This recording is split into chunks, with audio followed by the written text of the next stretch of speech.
Well, it is July 2020. It's been 1 year since I've done my last update on my 2015 Dodge Dart, and I figured I will do another update here. Answer basically three main questions here. First of all, do I still have the car? Second of all, do I still like the car / have I had any issues with it? And third of all, what have I changed? Have there been any mods that I've made since the last video? So first of all, number one, obviously, yes, I still do have the car. So number two, do I still like it? And at this point, it has now been pretty much almost exactly 2.5 years of ownership for this car. And I gotta say, yes, I do, as a matter of fact, still like this 2015 Dodge Dart. In the last few years, I've been in modern Mazda 3s, Subaru, Imprezas, stuff like that. And I gotta say, I still think the Dodge Dart stacks up well against those compact sedans. I really do still like it in terms of styling, the way it rides. I still think it feels good. I still really like it.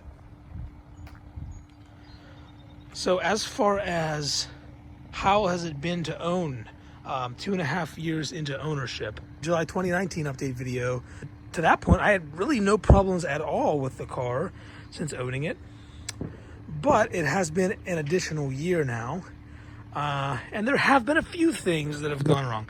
Nothing major, but there have been a few things now in the last year, 2.5 years now into ownership. So first of all, the first thing that happened last summer, probably a couple weeks after I made my update video last July, I did have a problem where I actually had to get some work done on my exhaust and muffler because the back of my exhaust actually broke off from my muffler. It rusted apart and it broke off. It was just hanging there. It was sounding really loud, and it just completely broke off.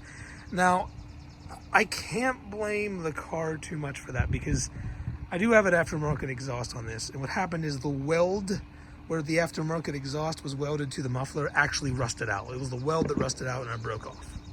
So if you have a stock Dart where you didn't put an aftermarket exhaust on, that's almost certainly not going to happen.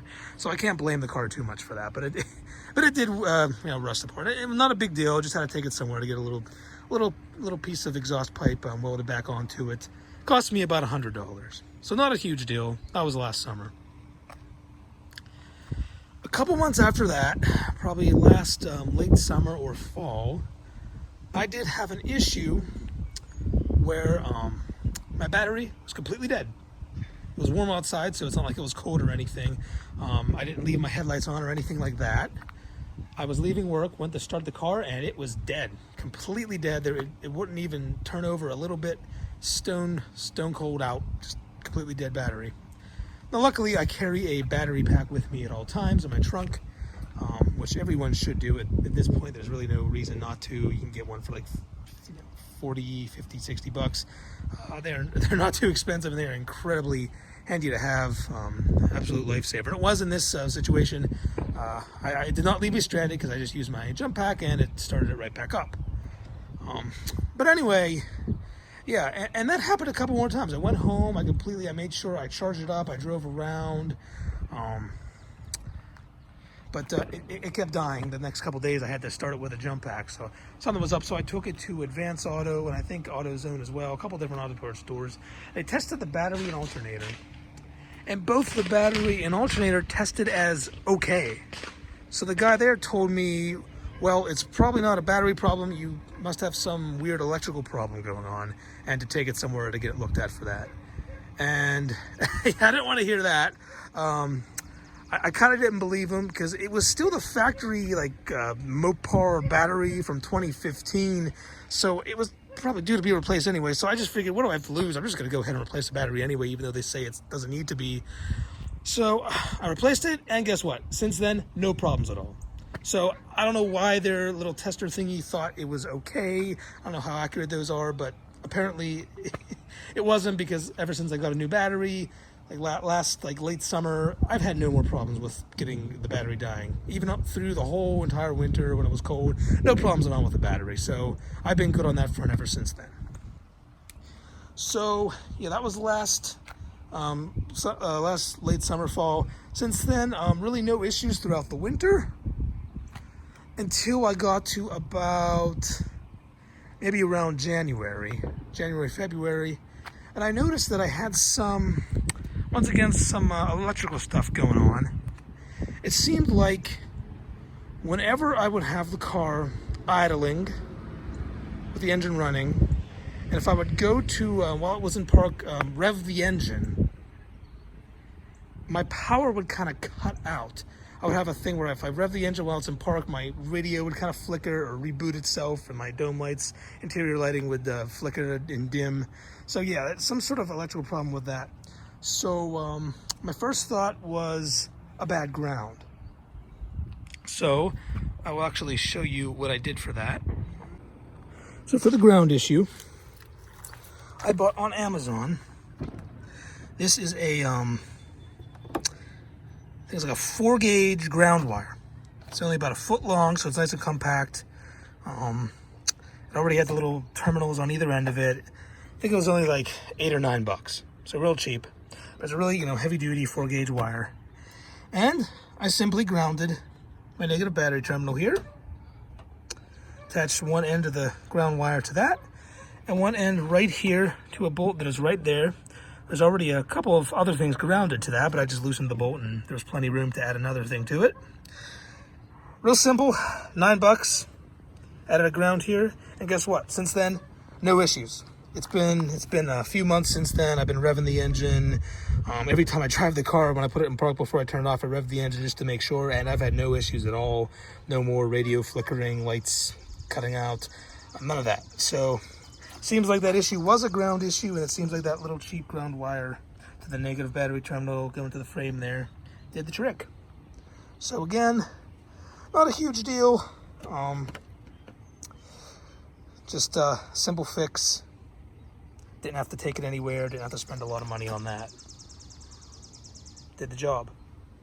Other than that, only one more thing, and this was probably the most expensive thing and biggest problem that I've had so far into my ownership. A couple of months ago, the engine light came on and the ABS light came on.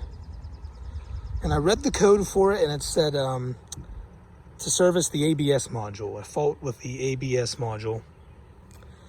And when I went to drive it, the power steering felt really, it wasn't out, but the power steering felt really hard to move the wheel.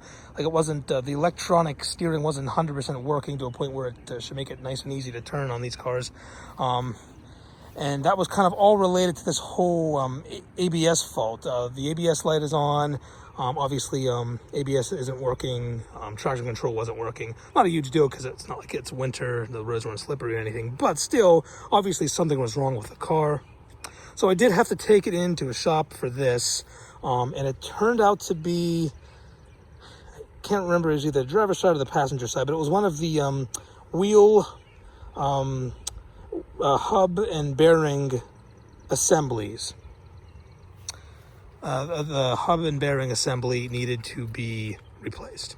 It just went bad. So that was like after labor, I was like about $275, I think. So $275 for that, and that completely fixed the problem. All the lights were out. Once that was fixed, no more issues with the power steering. That fixed all that. Like I said, that was a couple months ago, and since then, no problems at all. So that was probably the biggest thing, but once again, not even a huge thing. No problems that I had here in the last year left me stranded, nothing like that. Like I said, the battery thing, I guess, would have left me stranded, but luckily I had a jump pack, as everyone should. Always keep a jump pack with you. But yeah, other than that, no other problems, nothing huge.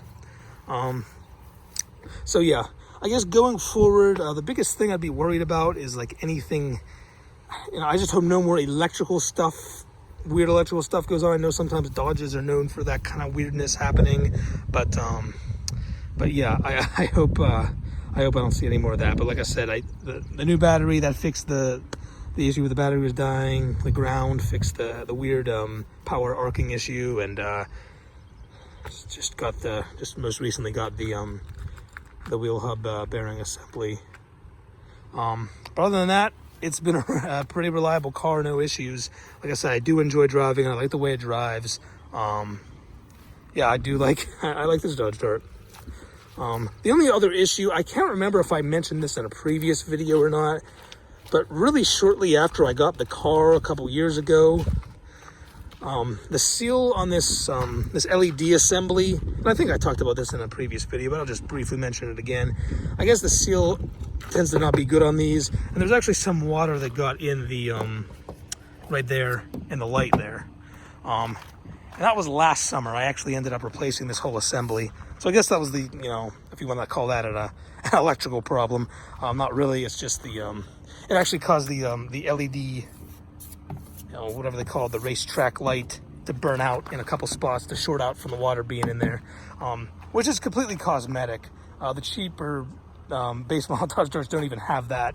The reverse lights and the brake lights still work, so that's actually completely cosmetic. If you didn't even want to replace that, you didn't have to, but I wanted it, so I just got a completely new one of these assemblies on eBay.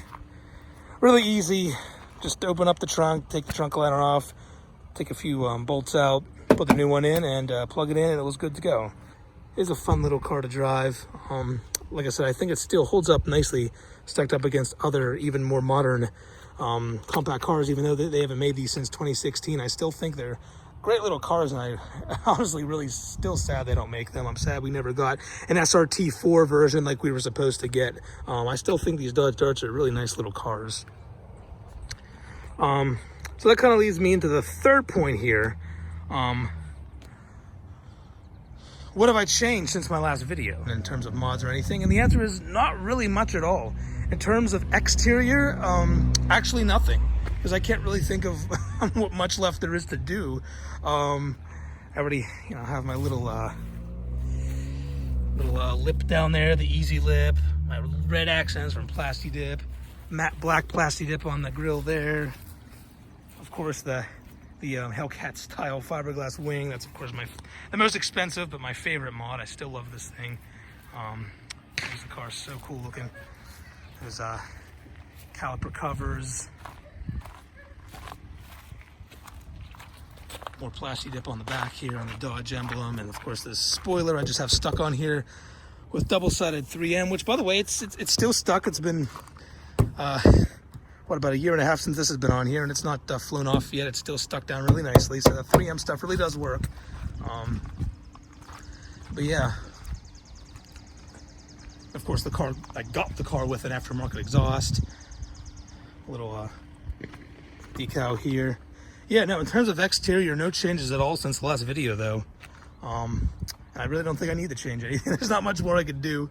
In terms of mechanical, you know, I didn't put any turbos or anything like that. Still have the stock 2.4 liter engine in here.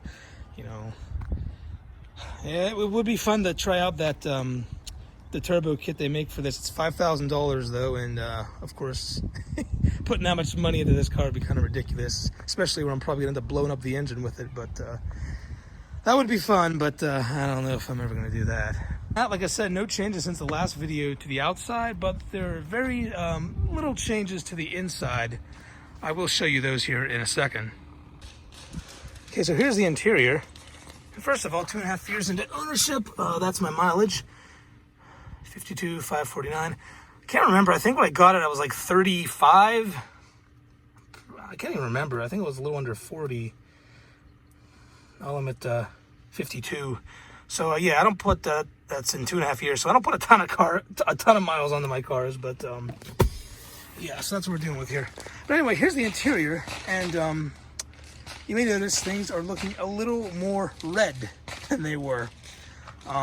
So first of all, I do have the same Dodge, just kind of cheap Plasticolor seat covers here.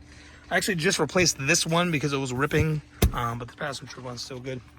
But, and the steering wheel cover, but I did add some red accents here. So as you can see around the AC vents, around the gauge cluster here, around the gear shift, on the other AC vent, and also in the door, the little trim piece behind the door handle, and also the little rubber inserts in each door. That one is the same.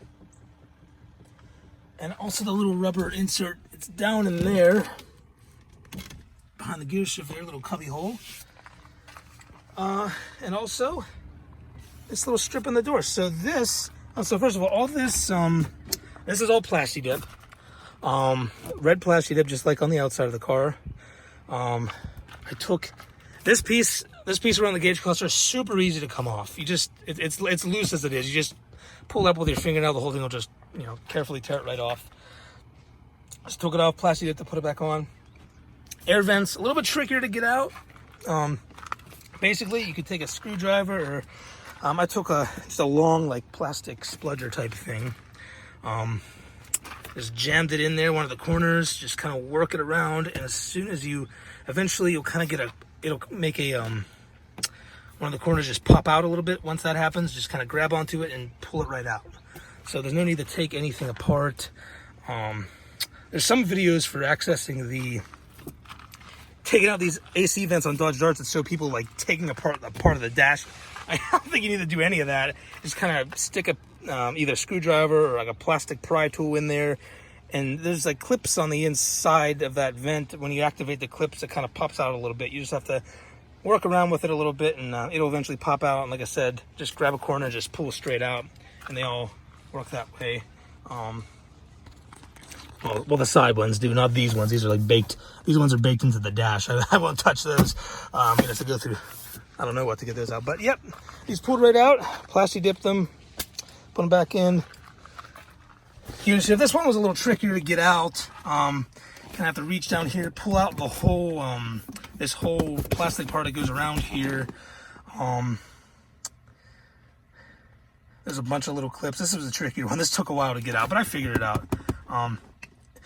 Very carefully took off this little face plate here.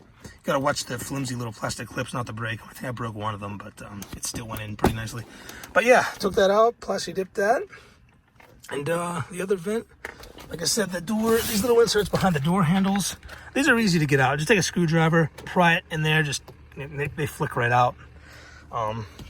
Yeah, I really wanted to do like this around here, but that like doesn't, that thing doesn't come out. That's like baked into the whole door panel or something. But yeah, and these little red accents on the doors, same thing over on that door. You could buy a spool of that on Amazon for like 10 bucks. Just like red plastic trim. It's cheap. Just, you know, take a piece, cut it off, and just jam it in there, and it stays pretty nicely. I can shut the door pretty hard. It doesn't come loose or anything. It stays in there pretty nicely. So just buy a roll of that stuff on Amazon. This little red plastic trim tubing, whatever they call it. Gives it a nice little extra character to the door, a nice little red accents.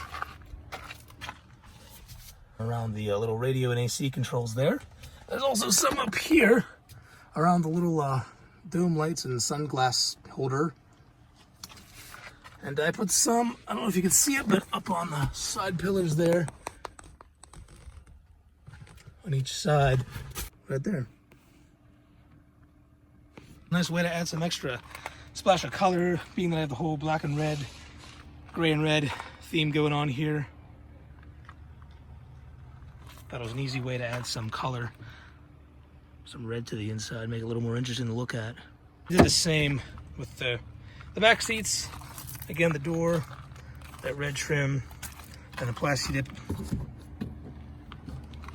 And then also a little rubber mat that's in this little container here, this little storage compartment, Plasti Dip that red. Same thing with that door.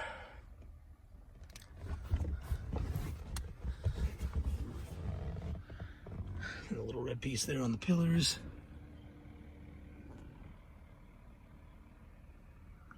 Yep. And I'm sure you've noticed one more thing I've done are the floor mats. So these are Diamond is the name of the company. Diamond Car Mats. You can go on the website, Diamond Car Mats. And they make, well, diamond stitching car mats. They're supposed to be luxury leather floor mats. They also make trunk mats. I didn't get one of those though. But yeah, they're custom for your car. So you go on their website, you order them according to your make and model. They ship from China, so it takes about 3 weeks to a month to get them. But I got them, and I do like them. They seem to be really nice quality. Probably will get dirty pretty easily, but if you just take a wet rag, it wets right off. But yeah, I made a separate video on these. You can check that out. But yeah, hopefully they hold up well, and yeah, I think they look really nice. They add a nice little, again, they go nice with my black and red theme. Add some nice style to the interior of the car here. When you order them, you get for the front seat and the back seat. I like how the back seat includes, it's all one continuous piece. It even comes with a little center part here, so it covers the whole back floor, which is nice. Even the little back against here. So yeah, I really like that. So, yep, the floor mats and the little red accents that I've added.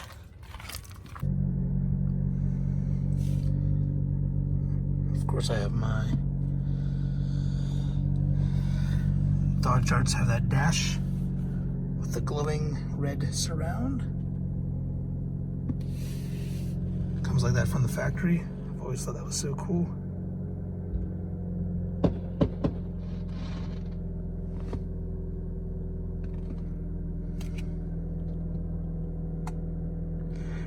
And of course, still have my Madness Go pedal down here.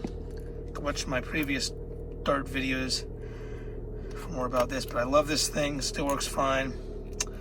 The best $250 you can spend to put into one of these Dodge Darts. I'm telling you, these are awesome.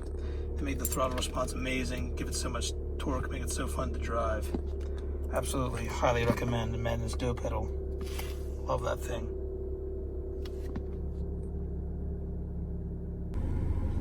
And of course, I still have my red LEDs down in the footwells here.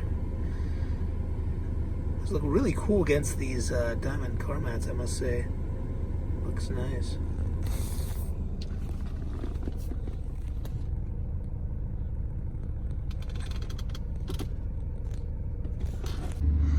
There's a better look at these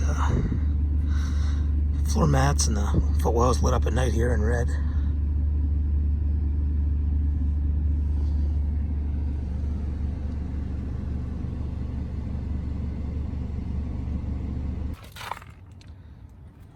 That's about it. That's all that's changed since last July when I made the video. So, yep, that's my Dodge Dart. Still like it. Like I said, just those few problems that I named, nothing huge. 2.5 years into ownership. And I will update you if anything major happens to it, anything exciting, anything bad. But other than that, it has been going pretty well with me and the 2015 Dodge Dart.